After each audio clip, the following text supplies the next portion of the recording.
Bonsoir à tous, bienvenue à ce flash d'information. Nous partons tout de suite pour Paris, en France, où le président Alassane Ouattara a rencontré la secrétaire générale de l'Organisation internationale de la francophonie, Louise Mushikiwabo. L'entretien entre les deux personnalités a porté sur les relations entre la Côte d'Ivoire et l'OIF. Les explications de Jérôme Kofi Abolin.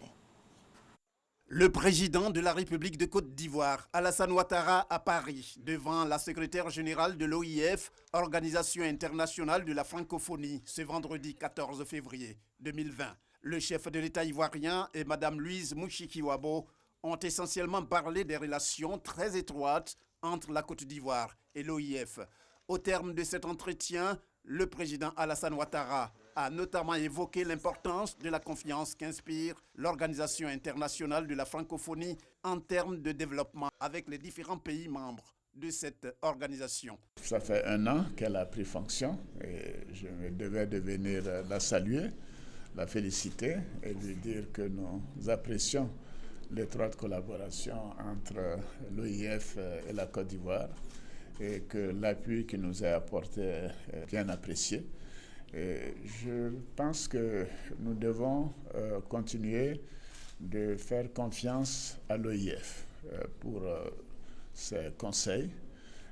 C'est une organisation qui a une très grande expérience des pays francophones, notamment des pays africains. La Côte d'Ivoire a bénéficié de ses conseils et nous sommes heureux d'être là aujourd'hui pour dire à Madame ma sœur qu'elle peut compter sur nous. Elle peut compter sur nous. Le gouvernement ivoirien continuera de lui apporter son soutien et nous sommes persuadés que l'OIF continuera de s'agrandir.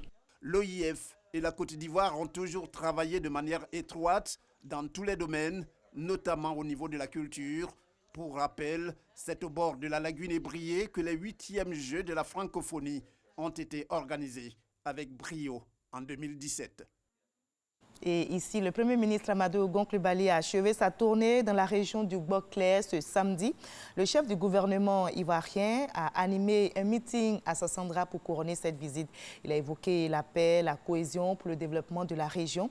Arrivé jeudi dans le Boclès, il a multiplié les rencontres avec les populations ainsi que les actions de développement. Amadou Gon Coulibaly a inauguré plusieurs infrastructures, lancé les travaux de bitumage, connecté des villages au réseau électrique, ouvert des vannes en vue d'alimenter les localités en eau potable. Nous y reviendrons largement dans l'édition de 20h. Une nouvelle attaque meurtrière a eu lieu à Ogosagou, dans le centre du Mali. Le bilan provisoire fait état de 21 morts et des disparus parmi les populations civiles, des cases et des céréales incendiées, un nombre important de bétail calciné et emporté. Le ministère malien de la communication précise que l'attaque a été menée par des hommes armés non encore identifiés. Une enquête est donc ouverte pour les retrouver. Le virus mortel coronavirus appelé encore Covid-19 continue de sévir en Chine. Le nombre de morts dépasse maintenant la barre de 1000 et face à l'épidémie qui continue sa course mortelle, les ministres de la Santé des pays membres de la CEDEAO se sont réunis hier vendredi 14 février à Bamako pour élaborer une stratégie afin de faire face à de nouveaux cas de coronavirus.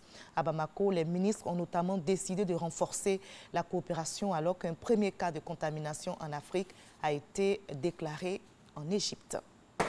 En Haïti, 15 enfants sont morts dans l'incendie de l'orphelinat où ils résidaient. Le désastre s'est produit dans la soirée de jeudi 13 février.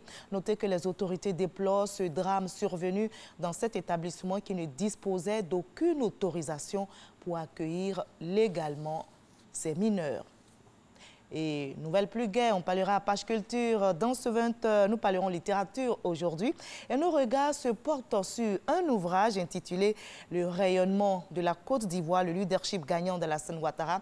L'auteur est un Ivoirien. Lassana Yeo est notre invité donc de la page culture de ce 20h. Il est chef de département d'allemand à l'université Félix Houphouët-Boigny et il a décidé de nous dévoiler les recettes du chef de l'exécutif ivoirien pour le rayonnement de la Côte d'Ivoire à l'international. On se donne rendez-vous à 20h.